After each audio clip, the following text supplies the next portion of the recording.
वरी जायाचे उसने भाग्यस्थळी देणे झाडावेसी केलिया फावला ठाईचा तोला हो तृष्णेचा तो काहो कहावितो एरा एरावरी जायाचे उसने भाग्यस्थळी देणे झाडावेसी तुका म्हणे लाभ अकर्तव्यानावे शिवपद दिवे भोगिजेल एर एरावरी जायाचे उसने भाग्यस्थळी देणे झाडावेसी समचरण सरोजम सांद्र नीलांबुदाभ जगन निहित पाण्यो मंडन मंडना तरुण तुलसी माला कंधर कंजनेत्र सदय धवलास विठ्ठल चिंतयामि पांडुरंगा कायरो रत्नमय नमन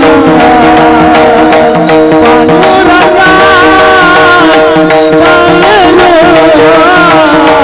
रत्नमय नमन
भगवान हरहा सोपानो भगवान ब्रह्मा मुक्ताख्या ब्रह्मचित कला जयांचे केलिया स्मरण होय सगळ विद्यांचे अधिकरण तेची बंधू श्री चरण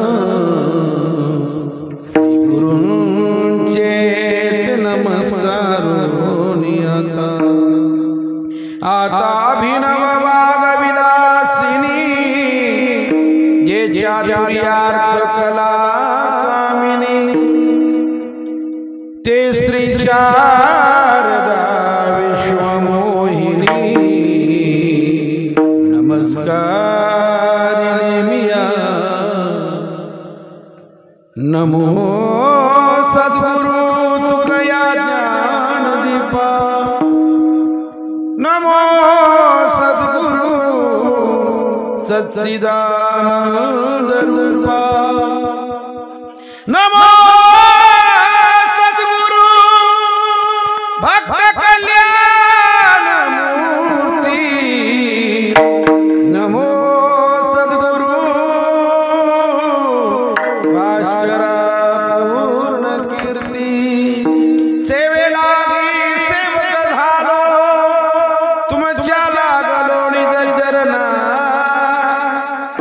स्वामी तुकया देवा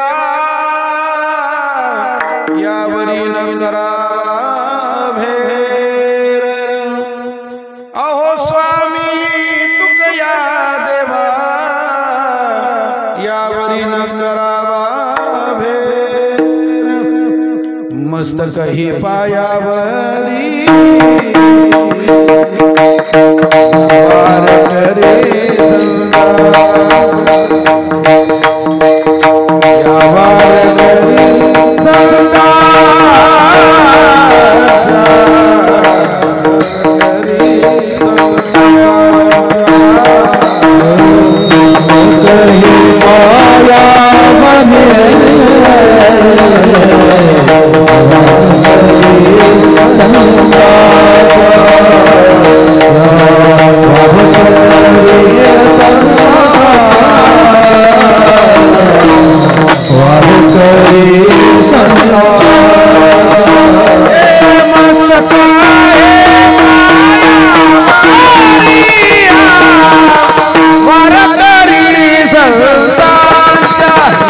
या वार करे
उभयलोकी कीर्ती सोहळा मान येर येरावरी दायाचे उसने भाग्यस्थळी देणे झाडावेसी।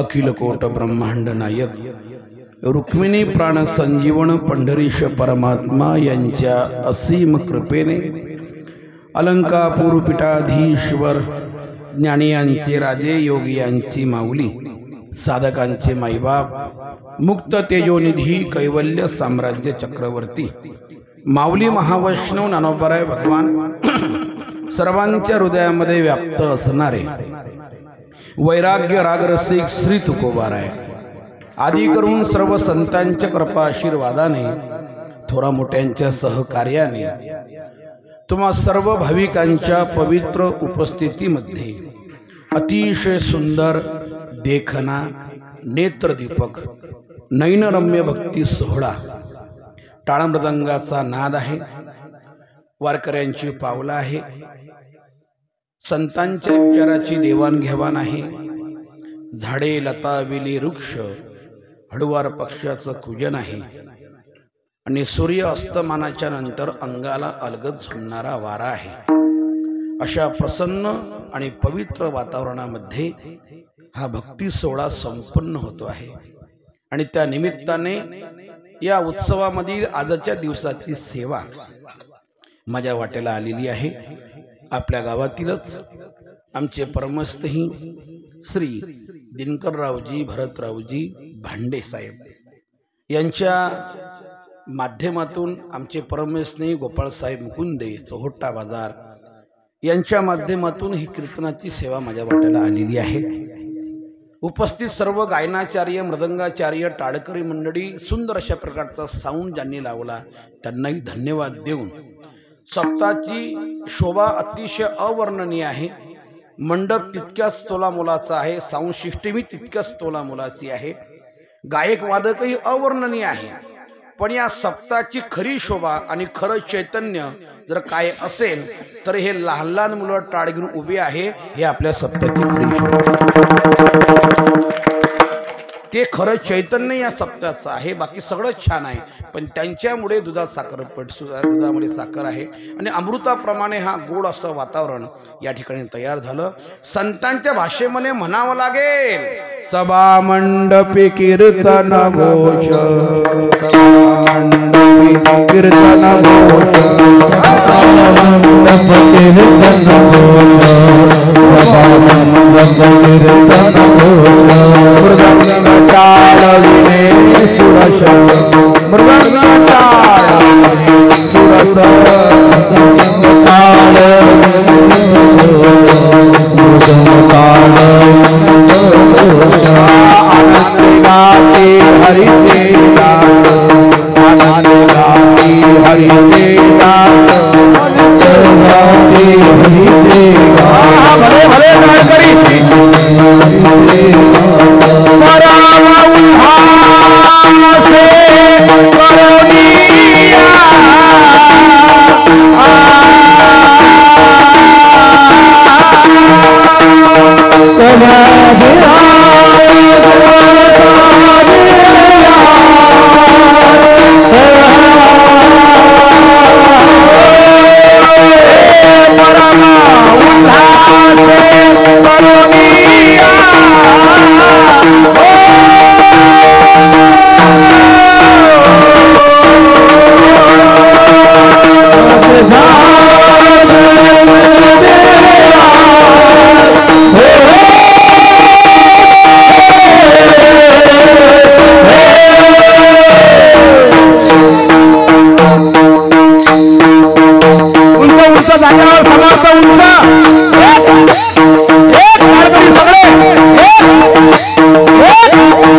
उल्हासे करुणिया,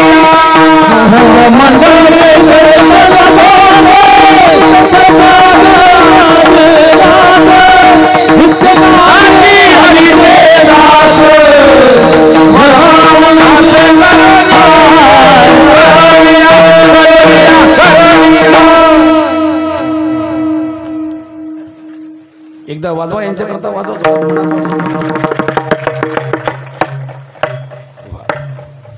सभा मंडपी कीर्तन घोष, मृदंग टाळविणे सुरस, आनंद गाती हरिचे दास, परम उल्हासे करुणिया. अतिशय सुंदर अशा वातावरणामध्ये या सगळ्यांच्या सानिध्यामध्ये गुणीजनांच्या कलेचा आविष्कार आहे. नंदू महाराज आहेत, यश महाराज बाजड आणि त्यांचे सर्व सहकारी मंडळी, कासलीकर मंडळी या ठिकाणी उपस्थित आहे. आमच्या चोहोट्यावर्ण श्री संत गजानन महाराज सेवा समिती सर्व कार्यकर्ते या सप्ताहाला भेट देण्याकरता आलेले आहेत. त्यामध्ये आमचे काकडे मामा आहेत, संतोष भाऊ आहेत, आदी करून सर्व त्यांची सहकारी मित्रमंडळी आहे. उपस्थित माता भगिनी, पुरुष वर्ग आणि विशेषतः तरुणांचा अतिशय भरणा या सप्ताहामध्ये आहे. कीर्तन ऐकण्याकरता कॉलेजमध्ये आणि विद्यापीठा स्तरावरती एज्युकेशन घेणारे युवक आणि युवती बहुसंख्येने उपस्थित आहे. सर्वांच्या चरणारविंदी साष्टांग विनम्र अभिवादन करून आमचे तराडे बापू या सर्वांना धन्यवाद देऊन सेवेकरता सुरुवात करूया. विठ्ठल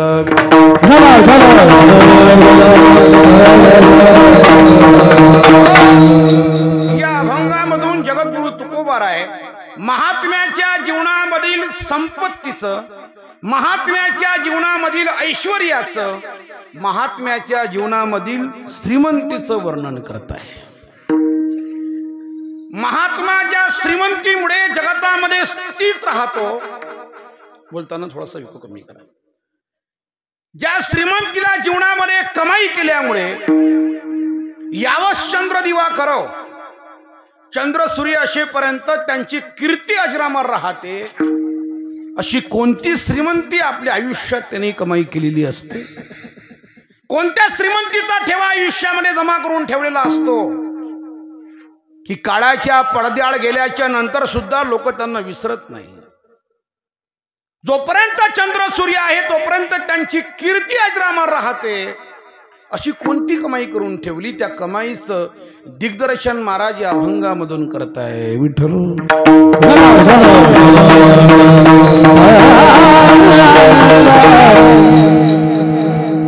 सामान्य माणसाने कितीही पैसा कमावून ठेवला आणि काही कोणतं पद जीवनामध्ये प्राप्त करून घेतलं, काही क्रांती केली, तर सामान्य मनुष्य निघून गेल्याच्या नंतर त्याची कीर्ती अजरामर राहत नाही. जे तुम्ही हँडवेलमध्ये पत्रिकेमध्ये फोटो टाकले, वैकुंठवासी भोजने महाराज आहेत, वैकुंठवासी शिवराम महाराज पवार आहेत, वैकुंठवासी रंगराव महाराज टापरे आहेत, वैकुंठवासी मला वाटते रामचंद्र महाराज म्हणजे गावकर आहेत. हे सगळे महात्म्यांची तुम्ही फोटो टाकले त्या पत्रिकेमध्ये. कोणत्या कारणाने? पत्रिकेमध्ये महात्म्याचे फोटो गेल्याच्या नंतर आम्ही अविरतपणे टाकत राहतो. नेमकं कारण काय? ते फार मोठे श्रीमंत होते म्हणून? अजिबात नाही. त्यांनी काही आमच्याकरता संपत्ती कमावून ठेवली म्हणून?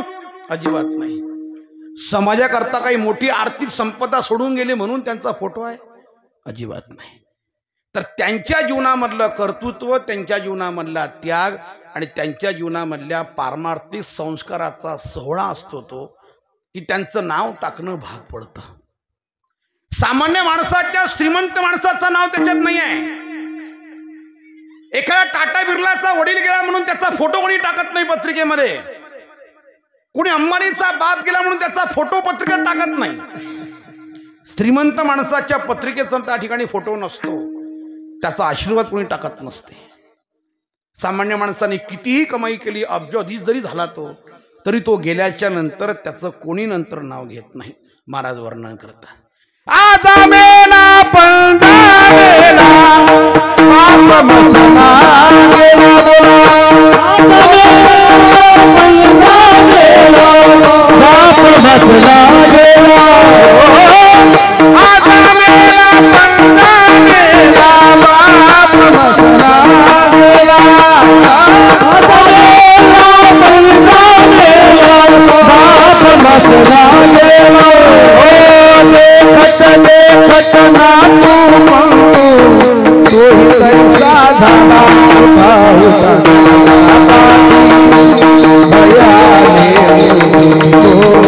उठा उठा दादा पाटी भय आले उठा पाटी भय आले उठा भय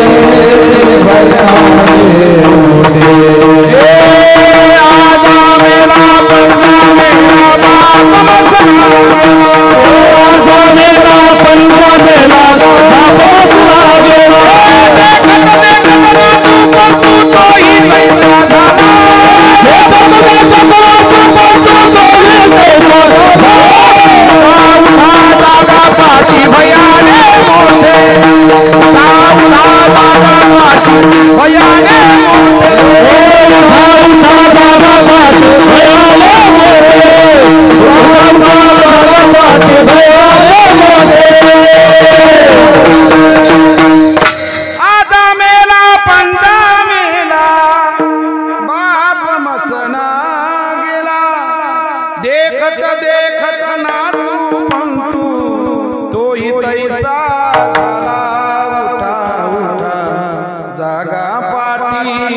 भयाले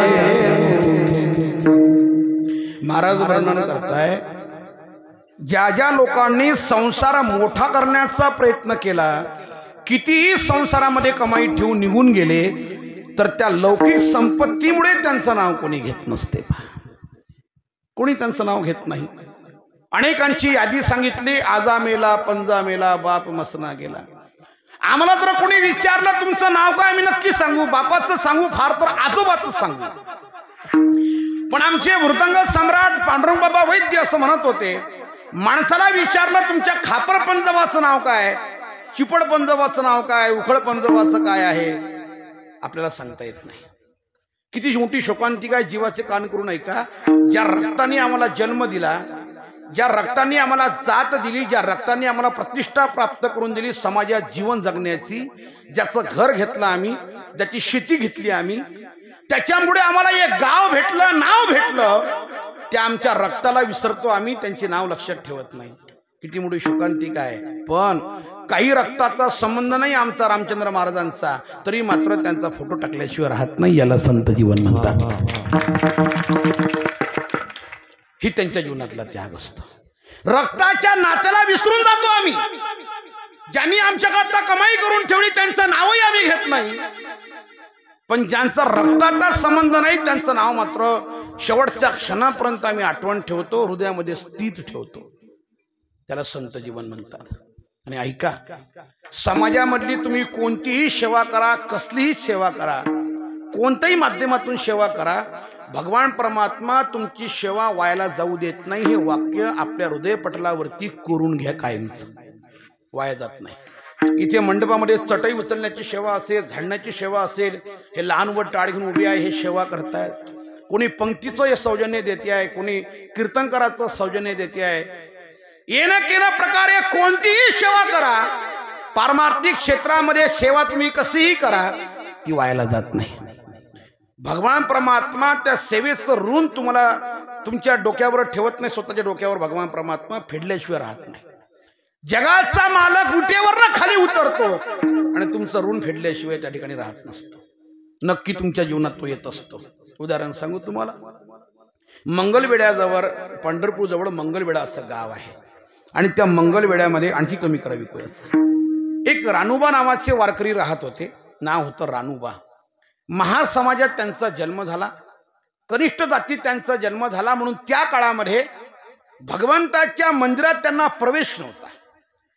काम काय होतं, सेवा काय होती, एका श्रीमंताच्या बागेमधले फार मोठे आंबे काढायचे आणि ते आंबे भगवंताच्या दरबारात नेऊन द्यायची, एवढी सेवा होती. दरवाजाच्या बाहेर तो आंबे ठेवायचे आणि आतमधून कोणी ब्राह्मण येईल आणि ते आंबे घेऊन जाईल. त्यांना प्रवेश आतमध्ये नव्हता, मात्र सेवा अविरतपणे चालू होती. एक दिवस भगवंताने स्वतः खाऊन बघितला एक आंबा, अर्थात चुकून बघितला.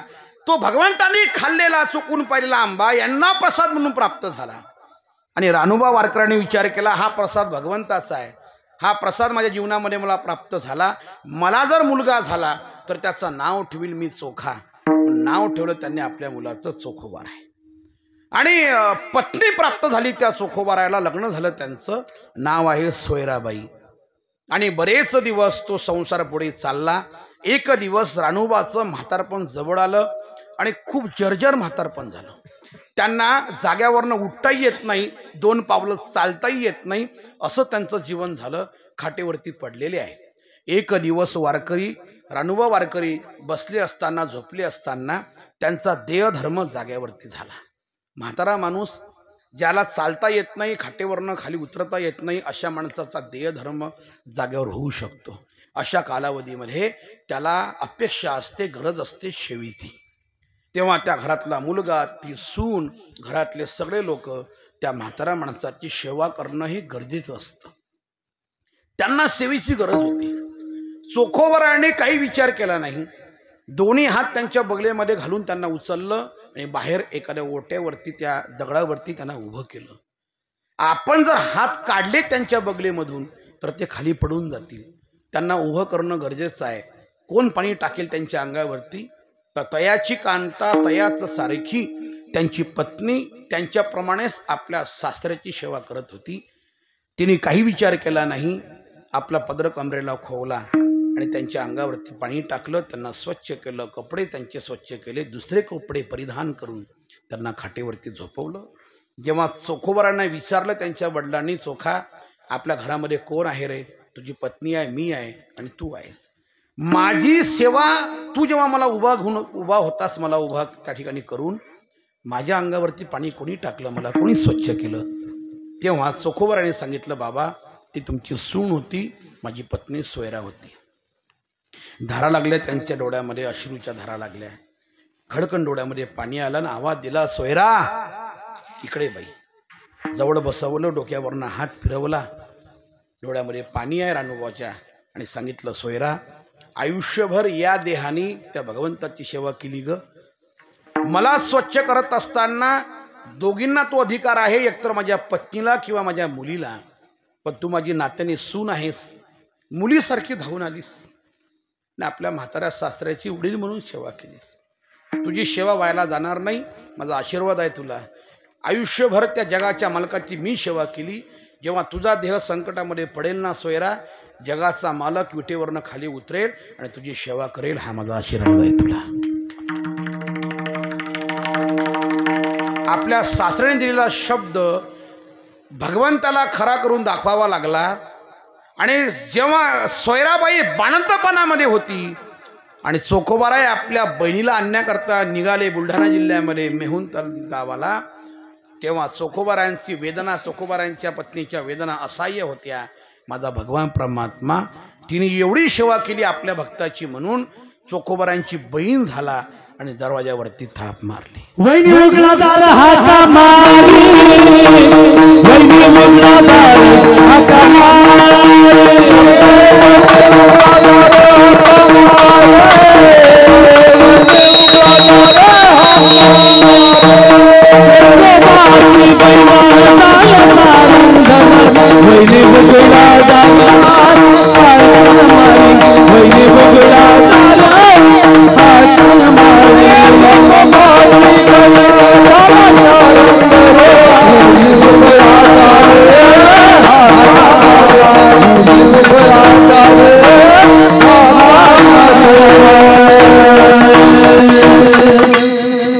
चोखोबाची बहीण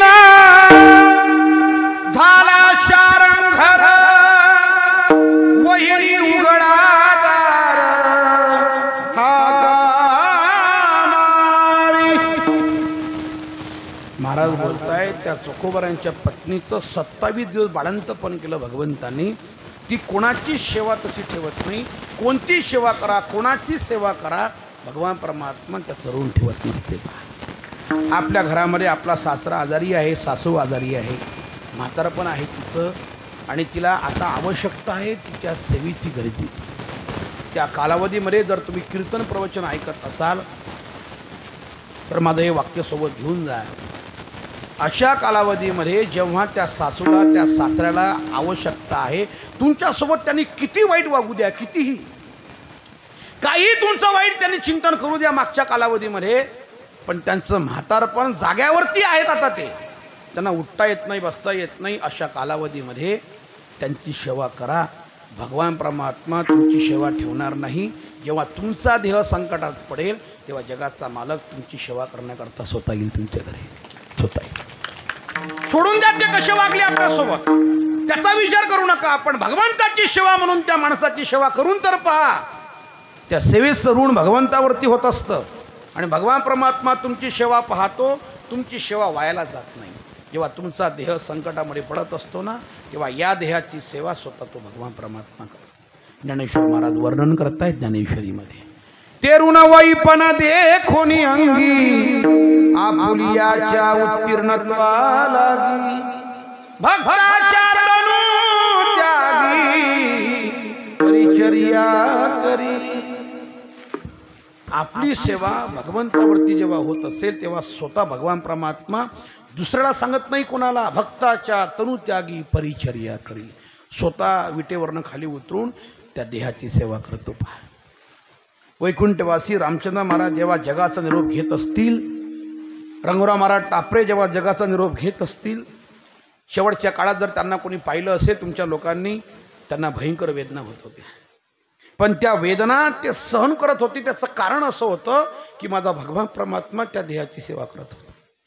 देव त्या ठिकाणी अदृश्य रूपाने होते. त्यांच्या वेदना त्यांना काही करत नव्हत्या, त्यांना सगळं सहन होत होतं, कारण भगवान परमात्मा त्यांच्या सोबत होता. भक्ताच्या तनुत्यागी परिचर्या करे. माझे वैकुंठवासी गुरुजी भजन भीष्म संत बोधे बाबा शेवटच्या कालावधीमध्ये फार आजारी होते, फार त्रास व्हायचा त्यांना. भेटण्याकरता एखादा माणूस गेला त्यांना दुःख वाटायचं, इतका त्रास बाबांना का होतोय. पण बाबांच्या चेहऱ्यावरती प्रसन्नता ही कोटी रुपयाची होती. त्या बाबांना विचारलं, बाबा तुम्हाला त्रास होत नाही का? कसं होईल? कारण स्वतः माझा भगवान परमात्मा त्यांच्या देहाची सेवा करत होता, त्यांना वेदना होत नसते. मागे पुढे उभा राहे सांभाळीत आलिया घात निवारया. अरे ज्या देहाने आयुष्यभर देवाची सेवा केली त्या देहाला संकटामध्ये पडल्याच्या नंतर देव कसा सेवा करणार नाही? स्वतः देव येत असतो त्यांची सेवा करण्याकरता. म्हणून माझी प्रार्थना विनंती आहे मंडपात बसलेल्या प्रत्येक तरुण वर्गाला की या मंडपामध्ये तुमच्या हातात जी सेवा येईल ती सेवा करा. माझ्या मित्रांनो, नाही काही करता आलं तर ऐकण्याची सेवा करा, नाही ते करता आलं तर शेवटच्या दिवशी महाप्रसादामध्ये महापंगत आहे, मोठा भंडारा आहे. सकाळपासून तर रात्रीपर्यंत पंक्त चालू असेल. गावातल्या सर्व तरुणांनी शेवटचा माणूस जेवण होईपर्यंत वाढण्याची सेवा करा. तुमची सेवा व्हायला जाणार नाही, हे लक्षात राहू द्या, अजिबात. भगवान परमात्मा तुमच्या सेवेची दखल घेईल. मला फार आनंद वाटला नंदू महाराज तुमचा मंडप आणि जागा बघून. पण एक खंत व्यक्त करतो की या जागेमध्ये येणाऱ्या भविष्य काळात मी येईल पुन्हा न येईल मला माहिती नाही आहे, पण आता आलो म्हणून सांगून जातो, या जागेमध्ये आता येणाऱ्या कालावधीमध्ये एखादं छोटंसं मंदिर कोणत्याही देवाचं उभा करण्याचा प्रयत्न करा. अधिष्ठान असावं त्या जागेमध्ये आणि त्या भगवंताच्या दरबारामध्ये त्याच्या समोर तो जयघोष व्हावा आणि तो गदारोळ त्या ठिकाणी व्हावा, असं एखादं अधिष्ठान या ठिकाणी निर्माण करा. विटा कमी पडत असेल, ज्यांचं सौजन्य आज आहे कीर्तनाचं, ते विटाचे मालकच आहे, ते सगळ्या विटा देतील. मी सांगतो तुम्हाला, चिंता करू नका. तुम्ही जेवढं मोठं मंदिर बांधाल ना, सगळा विटा दिनकर राहू देईल. त्यांना मी सांगून देतो, काही अडचण नाही. आजचं पाकिट राहू द्या म्हणतो त्यांना, काही अडचण नाही. मंदिराचं काम करताना तुम्ही आजचं पाकिट आपण कॅन्सल करू, त्यांना सांगू मंदिराकरता आपलं पाकिट घेऊन घ्या. म्हणजे मी खरंच सांगतोय बरं, वरवरून सांगत नाही आहे, खरंच द्या, काही अडचण नाही आहे. मंदिर होत असेल तर आपली पहिली वर्गणी त्याला आपलं आजचं पाकिट, काही अडचण नाही आहे, काहीच त्याच्यामध्ये खंत बाळगण्याचं कारण नाही आहे. पण एखादं मंदिर करा, मंदिराची उभारणी झाली आणि मग बघा आज जे चैतन्य आहे याहीपेक्षा चैतन्य हजारा पटीने या ठिकाणी निर्माण होईल. विठ्ठल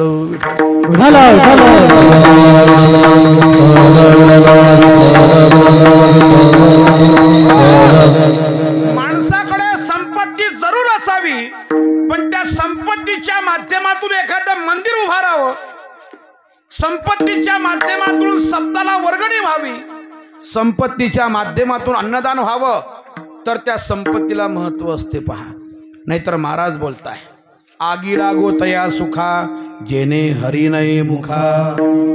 ज्या संपत्तीमध्ये दान धर्म नाही, कीर्तनाचं सौजन्य नाही, अन्नदान नाही, कीर्तनाची वर्गणी नाही, सप्ताची वर्गणी नाही, मंदिराकरता कोणत्याही बांधकामाकरता पैसे तुम्ही देत नाही, महाराज बोलताय त्या संपत्तीला आग लागो. काय करतात ती संपत्ती, काय उपयोग त्याचा?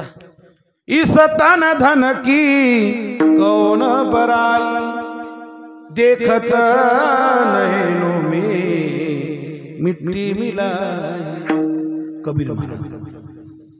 अपने खातिर महल बनाया, आप ही जाकर जंगल सोया. हाड़ जले जैसी लकड़ी की मोली, बाल जले जैसी घास की पोली. कहत कबीरा सुन मेरे गुनिया, आप मर गए पीछे डूब गई दुनिया. इस तन धन की कौन बराई देखत नैनों में मिट्टी मिलाई.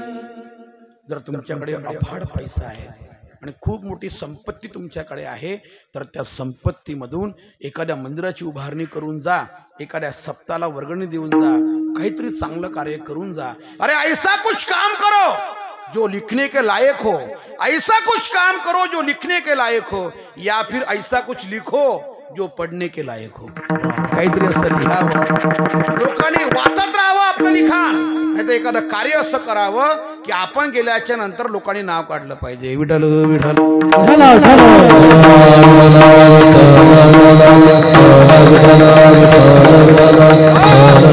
महाराज बोलताय, सामान्य माणसाने काही क्रांती केली, किती पैसा कमावला, तर त्याचं नाव कोणी घेत नाही.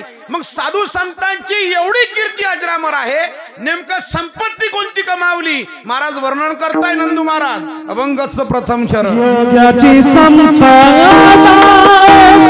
जागाली शांती, योगाची संपदा जागाली शांती, योगाची संपदा जागाली शांती, योगाची संपदा जागाली शांती, योगाची संपदा जागाली शांती, योगाची संपदा जागाली शांती, योगाची संपदा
जयाचे हुसैन ये रगे रबुरे, जयाचे हुसैन ये रगे रबारिया, जयाचे हुसैन ये रगे रबारिया, जयाचे हुसैन ये रगे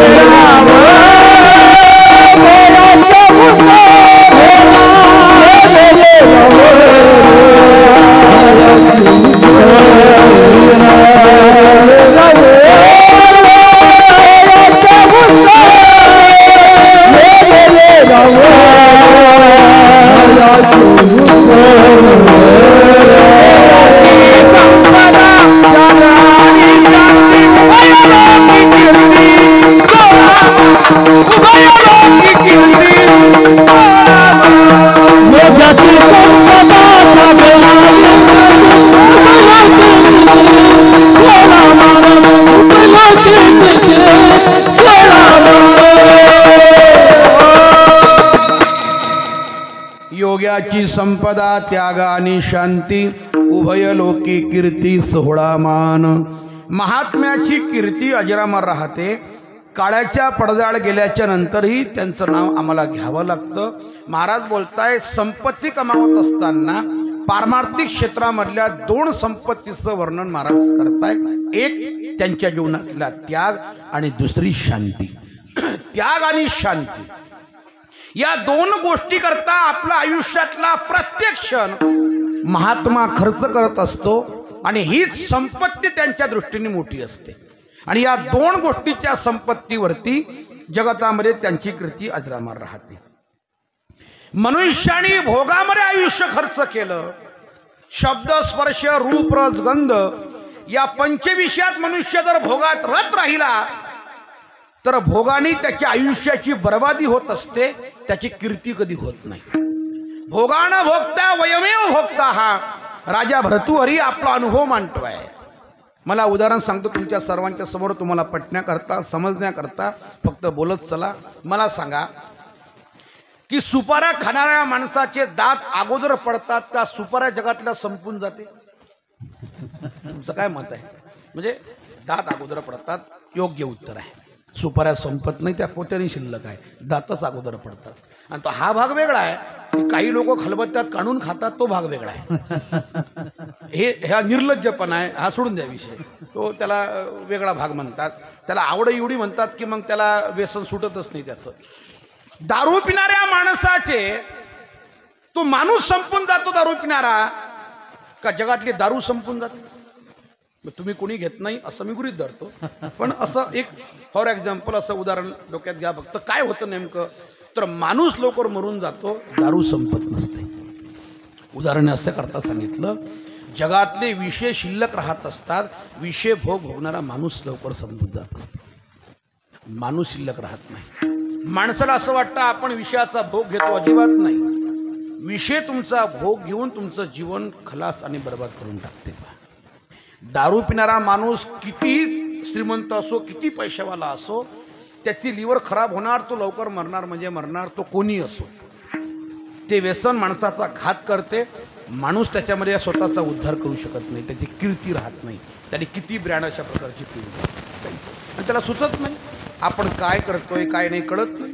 दोन मित्र फुल दारू पिऊन, एक मित्र दुसऱ्याला म्हटला, अरे मित्रा मला तुला आज पार्टी द्यायची आहे आणि माझ्या घरी छोटंसं बकरीचं पिल्लू देखील आहे, पण तुला पार्टी मला द्यायची आहे. पण माझी पत्नी, माझी बायको काही ती बकरीचं पिल्लू आणू देणार नाही. पण सगळे झोपले रात्री की मग मी मध्यरात्री घरी जातो, ते बकरीचं पिल्लू घेऊन येतो, तुला आज पार्टी देतो म्हणजे देतो. 1:30 वाजता घरामध्ये गेला, सगळे झोपलेले होते. पिल्लू उचललं, त्या मित्राच्या समोर घेऊन गेला. काय करायचं त्यांनी ते केलं आणि मित्राला खाऊ घातलं. सकाळी शुद्धीवर आला, घरी आला तर दारामध्ये बकरीचं पिल्लू तसंच बांधलं होतं. बायकोला म्हटलं, का ग हे पिल्लू इथंच कस काय? बायको म्हटली, ते पिल्लू जाऊ द्या, मरू द्या, तुम्ही रात्री 2 वाजता घरी आले होते आणि कुत्र्याचं पिल्लू घेऊन कुठे चालले होते? म्हणजे त्याला हे भान नाही आपण पिल्लू नेलं कोणाचं काय केलं. इतके बेधुंद असतात, त्यांना काय कळतं का त्या अवस्थेमध्ये आपण काय करतोय म्हणून. आणि कितीही त्यांनी प्रयत्न करून आयुष्यभरही दारू पेले आणि काही नशा केली, कोणत्याही ब्रँडची नशा केली तर कीर्ती राहत नाही, आयुष्य खलास होत असते, आयुष्य बर्बाद होते. ऐका, अरे जाम पर जाम क्या पीते हो, आधी रात में उतर जाएगी, प्याला पियो हरिनाम का तो पूरी जिंदगी सुधर जाएगी, पूरी जिंदगी. जी माणसं धार्मिक कार्यामध्ये राहतात आणि आपलं जीवन या धार्मिक कार्याला पूर्णपणे वाहून देतात, त्यांच्या जीवनातला आनंद काही वेगळा असतो महाराज. तो शब्दात सांगणं कठीण असते. आमचे सेवानिवृत्त झालेले आयुष्यभर शिक्षक या पदावरती हजारो विद्यार्थी घडवले. आमच्या चोहट्टा बाजारचे काकडे मामा या ठिकाणी बसले आहे. उदाहरण म्हणून सांगतो तुम्हाला, एखाद्या माणसाने रिटायरमेंट झाल्याच्या नंतर, सेवानिवृत्त झाल्याच्या नंतर उरलेलं आयुष्य, पुढचं आयुष्य कसं घालवावं याचं ज्वलंत आणि जिवंत उदाहरण म्हणजे आमच्या काकडे मामाचं आहे. त्याचं कारण तुम्हाला सांगतो. गावातला सप्ताह मोठ्या उत्साहाने व्हावा, गावातलं हनुमंतरायचं मंदिर चोहट्टा बाजाराचं बंद पडलं होतं, ते मंदिर मोठ्या प्रमाणात व्हावं याच्याकरता रात्रंदिवस झटणारे म्हणजे ते काकडे मामा आहे आमचे. त्याचं कारण असं आहे की त्यांनी सांगितलं, आता माझं शिक्षक पद निवृत्त झालेलं आहे, आता मला काय काम आहे? काहीच काम नाही. कारण सेवानिवृत्तीच्या नंतर माणसाला काहीच काम राहत नाही आणि काही काम नसतं म्हणून घरातले लोकही त्याला चांगलं पाहत नाही. सेवानिवृत्त झालेल्या माणसाचे लय हाल असतात मला. त्याला जेवढं काम नोकरीवर असताना नव्हतं ना, तेवढं जास्त काम घरातले लोक सांगतात त्याला. म्हणजे किती काम, नातवाला शाळेत सोडणं त्याच्याकडे, येताना भाजीपाला आणणं त्याच्याकडे, आणलेला भाजीपाला चिरून देणं त्याच्याकडे, चिरून दिलेली भाजी करून देणं. तुम्हाला सांगतो, त्या घरातले लोक त्याला चांगलं बसूच देत नाही. सेवानिवृत्त झाल्याच्या नंतर त्याच्याबद्दल एवढे कामं लावून देतात, त्याला असं वाटतं नोकरी बरी होती आपली, हे काय लागला उद्योग आपल्या पाठीमागे. आणि त्याला एकच पर्याय असतो, भगवंताच्या नामचिंतनामध्ये आपलं जीवन व्यतीत करावं. दुसरा कसलाही त्याच्या जीवनात आनंद नसतो महाराज, तिथे आनंद व्यक्त करावा, भगवंताच्या चिंतनामध्ये आयुष्य घालवावं आणि मग बघा आनंदच आनंद असतो. हा जीवनातला त्याग महत्वाचा आहे. अरे केलं ना इतक्या वर्ष तुम्ही, आता सेवा केली, इतके वर्ष संसार मोठा केला, आता उरले ते हरी तुम्हाला समर्पण. उरलेलं काय 10-15 वर्षाचं आयुष्य असेल, 30-35 वर्षाचं आयुष्य उरलं असेल, भगवंताच्या भजनाकरता, भगवंताच्या चिंतनाकरता व्यतीत करावं. कृष्ण कहने से तर जाएगा, पार भव से उतर जाएगा. बड़ी मुश्किल से नरतन मिला है, क्या पता फिर किधर जाएगा. कृष्ण कहने से तर जाएगा, पार भव से उतर जाएगा. सासों की माला पे सिमरू में शिव का नाम, अपने मन की मैं जानूं, उनके मन की राह. सासों की माला पे सिमरू में शिव का नाम. आयुष्यातल्या प्रत्येक क्षणावरती भगवंताचं नाव करून घ्यावं. त्या गोकुळामधल्या गोपिका, आजही त्या गोपिकांचा उल्लेख करावा लागतो. यथाव्रज गोपिका नाम का माहिती आहे तुम्हाला? त्यांना आपल्या मुलाबाळांचा विसर पडला, पतिसुताचा विसर पडला, बाळा असताना देऊ विसरली माई. किती मोठा त्याग आहे. विश्वाच्या इतिहासामधलं असं पहिलं उदाहरण आहे जे गोपिकांच्या बाबतीमध्ये घडलं. आई आपल्या मुलाला स्तनपान करण्याकरता विसरली. जगाच्या पाठीवर असं कधी घडू शकत नाही. आई करता तो मुलगा तिचा प्राण असतो. त्याला भूक लागल्याच्या नंतर त्याला आरडाओरडा जर केला, रडण्याकरता सुरुवात केली, आई हातामधले 1000 कामं टाकून देते आणि अगोदर त्याला जवळ घेते. आई करता तो मुलगा प्राण असतो. पण त्या मुलाचाही विसर पडला त्या गोपिकांना. भगवंताच्या मुरलीचा स्वर कानावरती पडावा, ऐका रे, आणि घरातल्या संपूर्ण गोष्टींचा विसर पडला त्यांना. तुझ्या मुरलीचा ध्वनी अकल्पित पडिला, विवळ झाले अंतकरणी, मी घर धंदा विसरले. टाळ टाळ टाळ आहारे सावळिया कैसी वाजवली. वा वा वा, क्या बात है स्मरण. आहारे सावळिया कैसी वाजवली मुरली. आहारे सावळिया कैसी वाजवली मुरली. आहारे सावळिया कैसी वाजवली मुरली. मुरली नो है केवळ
मुरलीनो हे केवळ बाण तिने हरिला माझा प्राण संसार केला दाना दीन येऊनी हृदय संचरली। त्याच्या मुरलीचा स्वर कानावरती पडला। त्या गोपिकांच्या देहभान विसरायच्या, घरातल्या सगळ्या कामधंद्यांना विसर पडायचा, संसारातल्या पूर्ण विषयांचा विसर पडल्याशिवाय अंतकरणामध्ये कृष्ण भक्तीचा उदय होत नसतो दादांनो। जोपर्यंत आमच्या अंतकरणामध्ये संसारातल्या गोष्टी आहेत, भगवान परमात्म्याच्या भक्तीचा उदय नसतो होत अंतकरणामध्ये।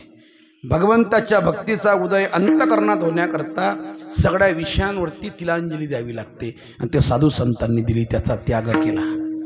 योग्याची संपदा त्याग आणि शांती, त्यांच्या जीवनातला त्याग अवर्णनीय, उल्लेखनीय आणि व्याख्यानाजोगा आहे। त्याग आहे म्हणून त्यांच्या संस्काराचा सोहळा होतोय। संतांचे पुण्यस्मरण, त्यांचे फोटो जर आम्ही टाकत असू त्या हँडवेलमध्ये, पत्रिकेमध्ये, तर हा त्यांच्या त्यागाचा परिपाक आहे, त्यागाचा परिणाम आहे। सोहळा होतो त्यांच्या त्यागाचा, सोहळा होतो त्यांच्या पारमार्थिक तपश्चर्याचा, आणि सोहळा होतो त्यांच्या जीवनामधील नामसाधनेचा। तसा कोणाचाही सोहळा मनुष्य करत नसतो, त्यांच्या जीवनातल्या त्यागाचा परिणाम आहे। आणि दुसरी संपत्ती आहे शांती। जीवनामध्ये निश्चिम अशा प्रकारची शांती प्रदान करायची असेल तर त्यागात शांती रणंतरम, गीतेमध्ये उल्लेख आहे। त्यागाशिवाय शांती माणसाला संभवित नाही।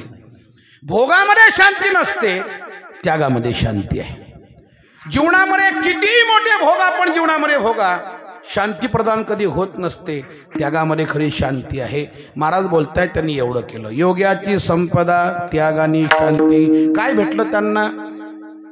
उभयलोकी कीर्ती सोहळा मान, त्यांची कीर्ती अजरामर राहिली त्यागाने शांतीमुळे, आणि त्यांना त्यांचे सोहळे होतात आणि त्यांना मान प्राप्त झाला। एकाच व्यक्तीच्या आयुष्यात सोहळा, मान आणि कीर्ती या तीन गोष्टी कधी प्राप्त होत नाही। एकतर माणसाचा मान मोठा असतो तर त्याचा सोहळा होत नाही, जर त्याचा सोहळा झाला तर त्याची कीर्ती राहत नाही। कीर्ती आहे, सोहळाही आहे आणि मानही आहे, हे फक्त साधू संतांच्या जीवनामध्ये प्राप्त होत असते। उभारीला ध्वज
संजीवन समाधी सोहळा 729 वर्षे पूर्ण झाले, आजही चालू आहे।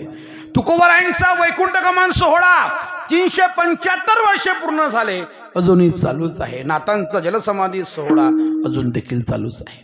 त्यांचा सोहळाही होतो, त्यांची कीर्तीही राहते आणि त्यांना मानही प्राप्त होत असतो। ज्ञानोबारायांच्या जन्म सोहळ्याकरता त्यांच्या जन्माला 750 वर्षे पूर्ण झाले यावर्षी, आणि त्याचं औचित्य म्हणून श्री संत ज्ञानेश्वर महाराज संस्थान कमिटी आळंदी देवासी या संस्थांनी एक संकल्प केला की ज्ञानोबारायांच्या समाधी मंदिरावरती 11 किलो सोन्याचा कळस बसवण्याचा संकल्प संस्थांनी केला। पण तमाम वारकऱ्यांच्या माध्यमातून आणि कीर्तनकारांच्या माध्यमातून एवढी संपत्ती गोळा झाली, एवढा पैसा गोळा झाला की 11 किलो सोन्याचा कळस बसवण्याच्या ऐवजी ज्ञानेश्वर महाराजांच्या मंदिरावरती तब्बल 22 किलोचा सोन्याचा कळस बसवण्यात आला. ही ज्ञानोबारांच्या ज्ञानाची क्रांती आहे. हे संतांची क्रांती असते, त्यांची कीर्ती असते, त्यांचा मान असतो. जाऊन तर समाधीमध्ये बसून तर 750 वर्षे पूर्ण झाले त्यांच्या आयुष्याला, पण सोहळा कमी होत नाही, मान कधी कमी होत नाही, कीर्ती कधी कमी होत नाही. सगळ्यांच्याच आयुष्यात असं भेटत नाही. महाभारतामधलं उदाहरण सांगतो तुम्हाला, फार छोटंसं आहे पण फार गोड आहे. महाभारतामध्ये कर्ण नावाचं पात्र आहे. त्या कर्णाला जीवनामध्ये सगळं काही प्राप्त झालं, पण त्याच्या जीवनामध्ये त्याला मान कधी प्राप्त झाला नाही. उदाहरणार्थ, राजा झाला, अंग देशाचा तो राजा झाला, आणि राजा झाल्याच्या नंतर त्याची कीर्ती फार पसरली. काय कीर्ती होती? दान करण्याच्या बाबतीमध्ये त्याचा प्रथम क्रमांक होता. कर्णासारखं दातृत्व या जगाच्या पाठीवर कोणी करून दाखवलं नाही. युद्धामध्ये आपण मरणार आहोत, कवच कुंडल आपलं रक्षक आहे, पण युद्ध करताना कवच कुंडल मागितलं, काढून दिलं, त्या ठिकाणी कधी विचार केला नाही. कोणताही दान मागण्याकरता कोणी आलं, कधी आलं, अपरात्री जरी कोणी आलं तरी दान देण्याकरता कोणीही कमतरता त्यांनी कधी लाभली नाही. दान देण्याच्या बाबतीमध्ये प्रथम क्रमांक होता. आमचं तसं नाही आहे. आम्ही थोडंसं दान करतो, पण त्याचा उदो फार करत असतो आम्ही. थोडंसं दान. एका माणसाने एका मंदिरामध्ये पंखा दान दिला, आणि काही वारकरी आले पंढरपूरला जाण्याकरता. उन्हाळ्याचे दिवस, वारी निघाली, दुपारचा मुक्काम विश्राम घेतला त्या मंदिरामध्ये, त्या हॉलमध्ये. एक माणूस म्हटला, गरम फार होते गड्या, लावा तो फॅन. ज्यांनी फॅन दान दिला होता त्यांनी सांगितलं, तो तिथे उभेच होता, तो म्हटला पंखा लावू नका. म्हटलं का लावू देत का नाही, बंद आहे का तो? नाही, चालूच आहे, पण लावू नका. काय कारण बुवा? त्यांनी सांगितलं, त्या पंख्यावरती गोल जागा असते, तिथे माझं नाव टाकलं आहे. जर तुम्ही फॅन चालू केला आणि तो जर फिरला तर लोकांना माझं नाव दिसणार. 1500 रुपयाचा पंखा राजा आहे, काय नाव सांगतो तिथे? तू बोलतो काय, तुझा बजेट काय? विचार तर केला पाहिजे माणसाने. काय दान दिलं आपण, काय वस्तू काय दिली, काय त्याचा विचार आहे? लोकांना नाव दिसलं पाहिजे. नाही लावू नका. अरे तो लावण्याकरताच दिला ना तू, त्याचे हवा येईल तर त्याचा उपयोग आहे. लोकांना नाव दिवसा म्हणून थोडी दिला आहे तो पंखा. पण आमचा उदो फार असतो. एकदा दान केलं ना माणसाने, त्याच्यावर आपला अधिकार राहत नसते, हक्क राहत नसतो. मंदिराला, संस्थानला जमीन दान दिली, आता तुमचा त्याच्यावर काही अधिकार नाही. संस्थान पाहिल आणि ते जमीन पाहिल, तुमचा अधिकार संपला. दानपत्र केलं, विषय संपला. संस्थानला तुम्ही एखादं भांडं दिलं, टाळ दिले, मृदंग दिला, विणा दिला, तुम्ही विणा दिला, दान मृदंग दान दिला, तुमचा काही अधिकार नाही, कारण तुम्ही दान दिलं. आता अध्यक्ष पाहिल, ते कार्यकर्ते पाहिल, तुमचा काही संबंध नाही. एक माणसानं पक्वाद दान दिला, संस्थानला मृदंग दान दिला, आणि दररोज जायचा तिथं दर्शन घ्यायला. त्या खोलीमध्ये आपला मृदंग आहे का नाही पाहायचा. हाय बा, दर्शन घेतलं, निघाला पुढे. एक दिवस खोलीत मृदंग दिसला नाही त्याला त्या खिडकीमधून. लगेच अध्यक्षाला फोन केला, अध्यक्ष साहेब, आपला तो पकवाज नाही मंदिरामध्ये. अध्यक्ष म्हटलं, अरे ते वरच्या वस्तीवरती त्या एखाद्या दुसऱ्या गावाला भजनाचा कार्यक्रम होता, कीर्तनाचा, त्यांनी ते घेऊन गेले टाळ पकवाज विना. कोणाच्या घरी आहे? अमक्या अमक्याच्या घरी आहे. काय अध्यक्ष साहेब, त्याचं आपलं पटत नाही, तुम्हाला माहित नाही काय? तुम्ही त्याच्या घरी कशात दिला तो माझा मृदंग पकवाज? अरे बाबा, तुझा पटण्याचा आणि त्याचा काय संबंध आहे? तू सप्त्याला तो त्या संस्थानला दान दिला, तुझा काय अधिकार? काही अधिकार नाही आहे. तो संस्थान पाहिलं आणि ते पाहिजे. एकदा माणसाने एखादी गोष्ट दान दिली, विषय संपला. जसं ज्ञानोबा बोलताय, पोरीचं कन्यादान केलं आई वडिलांनी, तर त्या वडिलाचा आणि आईचा त्या ठिकाणी काही संबंध राहिला नाही. आडनाव पुसलं वडिलाचं, वडिलाचं नाव पुसल्या गेलं, पतीचं नाव, आडनाव पतीचं, गाव त्याचं, तुमचा विषय संपला. ममन म्हणे पिता. तुम्ही जर आता संकल्प सोडला तर मग पित्याची जबाबदारी संपली. माऊली बोलतात, जावाई शिर्के. इथून पुढे त्या जावयाची त्या ठिकाणी जबाबदारी वाढली. त्या पोरीचं काय कामधंदा कसा करून घ्यावा, त्याला नोकरी लावावी न लावावी, सगळं त्या जावयांनी पाहावं. आता आई वडिलाचा अधिकार संपला.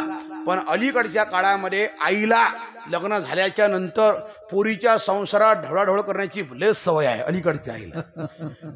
पोरीला फोन केल्याशिवाय तिला करमतच नाही. मला आता एवढ्या माझ्या माता भगिनी बसलेल्या आहे, कोणी हातवर करावं की माझा आणि पोरीचा दररोज फोन होत नाही बा, असं हातवर करून कोणी म्हणा. आजचं पाकिट त्या बाईला आपण दान देऊन देऊ, काही विषय नाही. होतच नाही असं. दररोज फोन तिचा, काय झालं, काय केलं, तुला तिचं करमत नाही का, सासू भांडते का, मग आपल्या घरी चालली आहे, त्या भोप्याला घेऊन ये, म्हणजे असं काही तुला गरज आहे का ढवळढवळ करण्याची. तू केलं संकल्प सोडला ना, केलं ना तू कन्यादान, आता तो जावाई पाहिजे ते पोरगी पाहिजे, तुला काय करायचंय. दान केल्याच्या नंतर माणसाचा अधिकार राहत नाही, पण माणूस बोलल्याशिवाय राहत नाही. कर्णाच्या बाबतीत तसं नव्हतं, त्याने दान करावं पण तो सांगत नव्हता कोणाला. किती मी दान केलं याचा उदो करत नव्हता महाराज, काय कर्णाचं दान. पण त्याच्या आयुष्यात एक दुर्भाग्य, त्याचा मान त्याला कधी भेटला नाही. मान त्याला सदोदित लोकांनी फक्त हिणवलं. तुला सारखं लोक म्हणायचे तू एका क्षत्रियाचा मुलगा नाही आहे, तर तू सूतपुत्र आहे. त्याला कधी मान चांगला भेटला नाही. म्हणून जनाबाई वर्णन करता यश महाराज. धुंद झाला, धुंद झाला, धुंद झाला तुझा दरबार झाला, धुंद झाला तुझा दरबार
पुण्यवंत पाताळ लोकी नेला, दरिद्री तो भाग्यवंत केला.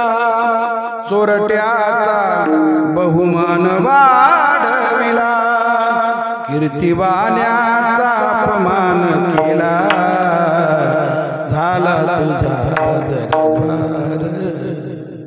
जनाबाई म्हणते देवासी, म्हणते देवा तो कर्ण किती कीर्तिवान होता, पण त्याचा मान त्याला कधी प्राप्त झाला नाही. कधीही त्याला आपल्या आयुष्यामध्ये कोणी सन्मानाने बोललं नाही, त्याचा सोहळा झाला नाही. त्याची कीर्ती चांगली आहे, पण सोहळा आणि मान त्याच्या आयुष्यात भेटला नाही. आणि म्हणून तर भगवान कृष्णाने जेव्हा त्यांच्या समोर एक विषय सांगितला की कर्णा तू कुंतीचा मोठा मुलगा आहेस, हे मानून तरी ऐकून तरी कौरवाचा पक्ष सोडून दे आणि पांडवाच्या पक्षात ये. पण कर्णाने ऐकलं नाही आणि कर्णाने उत्तर दिलं. नंदू महाराज फार गोड आहे. कर्ण म्हटला हे केशवा, हे माधव, माझ्या आयुष्यात मी एवढंच शिकलो, ज्यांनी आपल्यावरती उपकार केले त्याच्या उपकाराला आपण कधी विसरू नये, एवढंच मी शिकलो, बाकी मला काही माहिती नाही आहे. आयुष्यभर माझ्या आयुष्यामध्ये त्या दुर्योधनाचे उपकार माझ्या आयुष्यामध्ये आहेत, त्याच्या उपकारात मी मिंद आहे. त्याच्या पक्षात मी कधी बदल करू शकत नाही, त्याच्याकडंच लढणार आहे, मरेल त्याच्या पक्षामध्ये, पण त्याचा पक्ष कधी सोडणार नाही. साधू संतांच्या आयुष्यात किनी गोष्टी प्राप्त होत असतात. योग्याची संपदा, त्यागानी शांती, उभयलोकी कीर्ती, सोहळा मान. सर्वांनी हातवर करायच्या 2 मिनिटाकरता. टाळकरी सुंदर अशा पावल्या खेळणार आहेत. हा सुंदर खेळारे असू नका रे. का रे समर्थ कुठे गेला रे? आता अजिबात नाही. आता मस्त पावल्या खेळा, नाही तर हसून घ्या एकदा. प्रसन्न चेहरे आहे, गोड मुलं आहेत महाराज. पण ते काय आहे, एखाद्या महिन्याला शिबिरात माझ्यासोबत पाहिजे ते. मग शिबिरामध्ये सोबत असले की मग बरोबर राहतात ते. अरे शिबिरामध्ये मग आपला फटका वेगळा असते. आता तुम्ही कीर्तनात आहे ना, म्हणून जरा तुमचा लाड चालू आहे, बाकी काही नाही आहे. पण काही हरकत नाही, आपलीच माती आपलेच माणसं, चालू द्या. मस्त सुंदर पावल्या खेळा. चला घ्या. तुले हरी काना विठ्ठल पांडुरंगा, तुले हरी काना विठ्ठल पांडुरंगा, तुले हरी काना विठ्ठल पांडुरंगा, तुले हरी काना विठ्ठल पांडुरंगा,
टाळ जोरात जोरात जोरात जोरात थांबा जोरात टाळ्या जोरात थंडी वाजत नाही जोरात मृदंग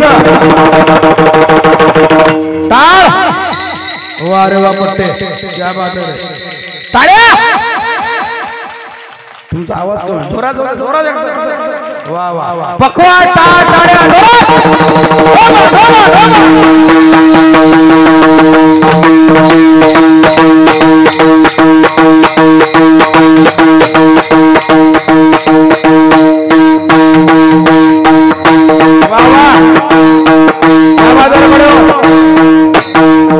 ताडीचा आवाज एक तारी थंडी निघून जाते थंडी लागत नाही वाजवा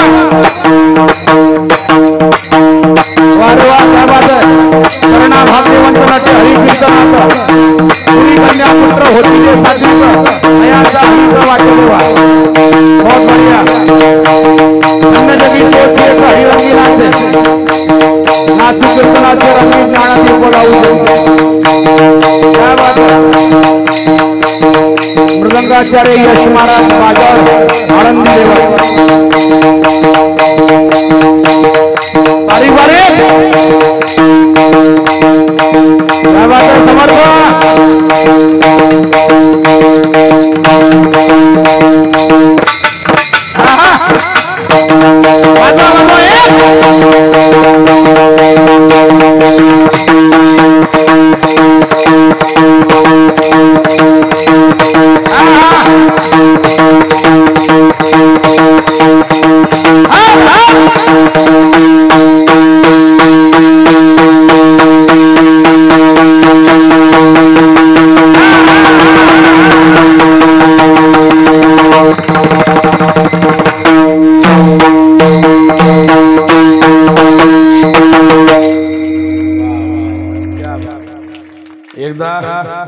यश महाराज बाजार आनंदी देवाची फार गोड मृदंग वाजवत आहेत त्यांच्याकरता जोरात टाळ्या होत्या एकदम जोरात काय राजा तब्येत केवढी वाजवतो किती कसं काय बजेट काय वाजवणं किती मानावंच लागेल गड्या काय ताकद आहे नाही आहे माहीत नाही पण तू उद्यापासून वांग्याची भाजी खाऊ नको या गावात त्यांना मला इतकं वाजवल्याच्या नंतर काजू बदाम द्या गड्या मग मजा येते क्या बहुत बढिया काय जेवढं तुमचं काय ठरलं असेल 8 दिवसाचं मला माहीत नाही काय ठरलं पण त्याच्यामध्ये 1000-2000 वाढून द्या यांना तुम्ही काही हरकत नाही वाढून द्या काय वाजवणं आहे मला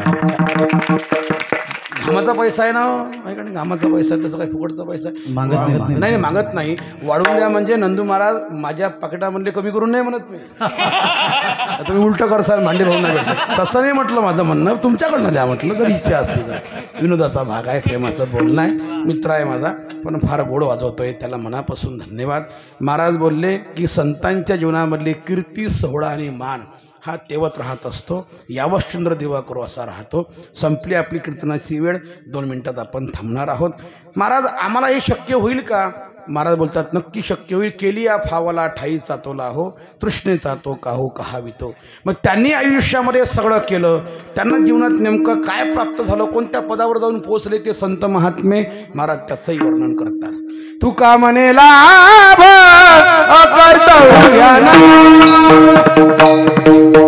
तू का म्हणे लाभ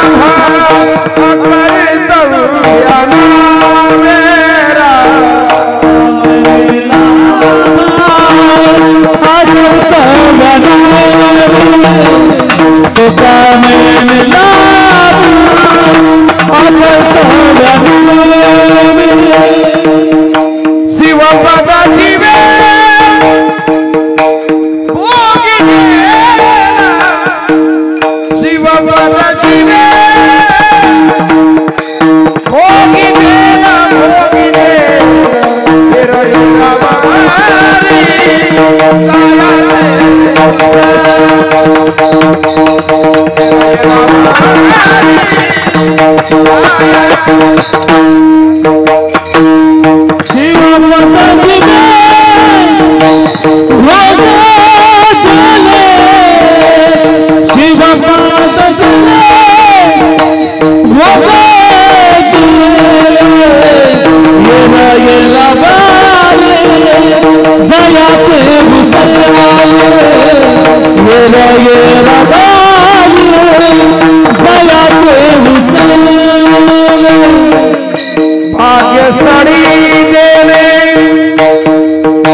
भाग्यशाली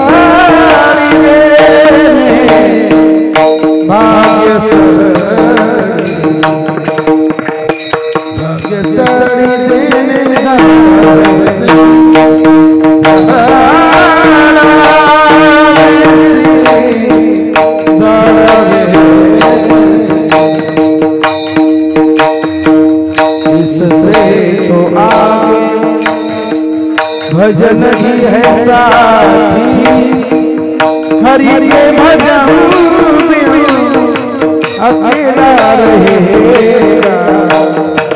जीवन है दो दिन का मेला रहेगा, कायम जगत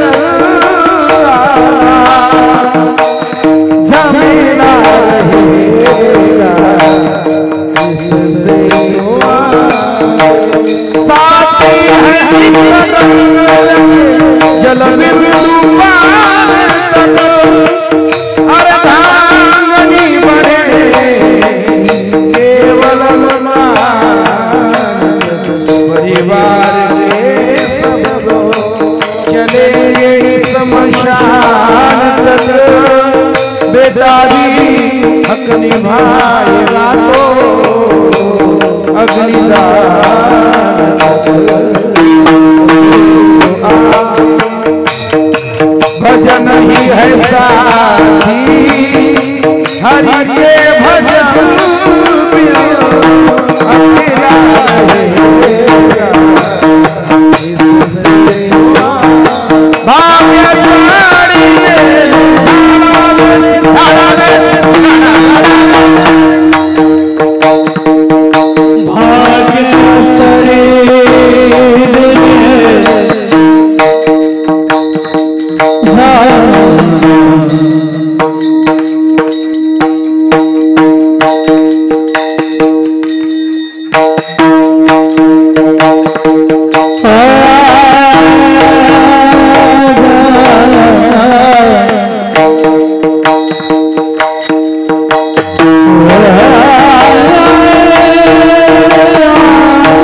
चरणी समर्पित करतोय। गायनाचार्य मृदंगाचार्य टाळकरी मंडळी सर्वांच्या चरणारविंदी सेवा समर्पित, ज्यांच्यामुळे येण्याचा योग आहे आमचे आदरणीय दिनकररावजी भगतरावजी भांडे साहेबांच्या माध्यमातून हा कीर्तनाचा योग आला। आमचे गोपाळसाहेब मुकुंदे यांच्या संपर्कातून हा कीर्तनाचा योग आहे। बापू, तुमच्या गैरहजेरीमध्ये एक आम्ही अनाऊन्समेंट केली, एक या ठिकाणी जाहीर केलं, मंदिर जर या लोकांनी या ठिकाणी उभारलं तर त्या मंदिराला लागणाऱ्या सगळ्या विटा तुम्ही देणार असं आम्ही जाहीर केलं तुमच्या गैरहजेरीमध्ये। पण आम्हाला पूर्ण शाश्वती आहे की आमचा शब्द तुम्ही खाली जाऊ देणार नाही। जर मंदिर या ठिकाणी होत असेल आणि त्याला तुमचं सहकार्य लागत असेल तर ही खूप भाग्याची गोष्ट आहे।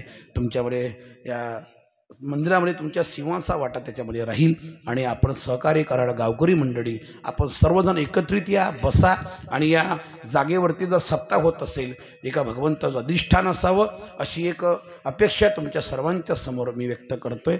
येणाऱ्या भावी काळामध्ये आपण नक्की ते पूर्ण करणार अशी अपेक्षा व्यक्त करून थांबतो। या ठिकाणी सर्वांना पुन्हा एकदा धन्यवाद देतो। विशेषतः माझ्या माता भगिनी लांबून या ठिकाणी आल्या महाराज कीर्तनाकरता। तुम्हाला धन्यवाद का देतो माहिती आहे मी, कारण टी व्हीवरच्या सुंदर मालिका सोडून आल्या तुम्ही की तुमच्या आवडीचा विषय आहे। कधी तुमचा टी व्हीचा मोह इतका आहे तुम्हाला कधी त्याचा मोह बंद होत नाही, कमी होत नाही। जेव्हा थंडीत तुम्ही आलात तुमचे मनापासून धन्यवाद व्यक्त करतो आणि सद्भावाची अंजुळी प्रभूच्या चरणी समर्पित करतो। वाणीला विराम देतो। हॅलो,